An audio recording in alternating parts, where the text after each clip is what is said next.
भुन्टीलाई कमजोर सोच्ने श्रेया र जेरीले भने पछिल्लो समय भुन्टीको तागत देखिसकेका छन्। विगतको लामो समयसम्म भुन्टीलाई कमजोर सोचिरहेका श्रेया र जेरीले भने पछिल्लो समय भुन्टीकै हातबाट आफू नराम्रोसँग कुटिनु पर्दा भुन्टी कतिको शक्तिशाली छन् भन्ने कुरा थाहा पाइसकेका थिए। बिचरा निर्दोष भुन्टीमाथि झुटो आरोप लगाएर उनलाई दोषी साबित गर्नुको साथसाथै भुन्टी र भूपेन्द्रको सम्बन्ध बिगार्नकै निम्ति श्रेया र जेरीले भने विभिन्न किसिमका खेलहरू खेल्दै आइरहेका थिए। तर भुन्टीले भने पछिल्लो समय श्रेया र जेरीलाई नराम्रोसँग कुटपिट गरेर उक्त घरबाट नै निकाला भने गरिसकेकी थिइन्। आफूमाथि झुटो आरोप लगाउनुको साथसाथै आफ्नो र आफ्नो श्रीमान भूपेन्द्रको सम्बन्ध बिगार्न खोज्ने श्रेया र जेरीलाई भने भुन्टीले नराम्रोसँग कुटपिट गरेर उक्त घरबाट नै निकालिसकेकी थिइन्। तसर्थ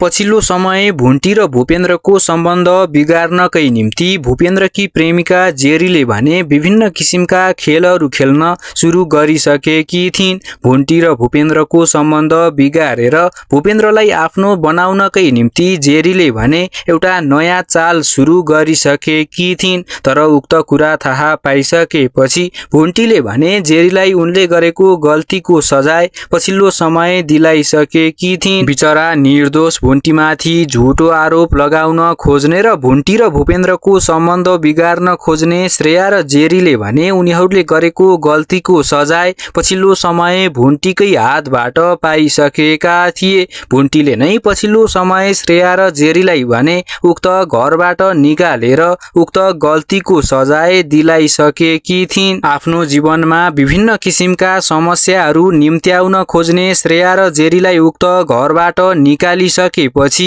भुन्टी र भूपेन्द्रको जीवनबाट एकदमै ठूलो समस्या भने हटिसकेको थियो। तसर्थ विगतको लामो समयपछि भुन्टी र भूपेन्द्र दुवैको जीवनमा सुख फर्किने कुरा पक्का भइसकेको थियो।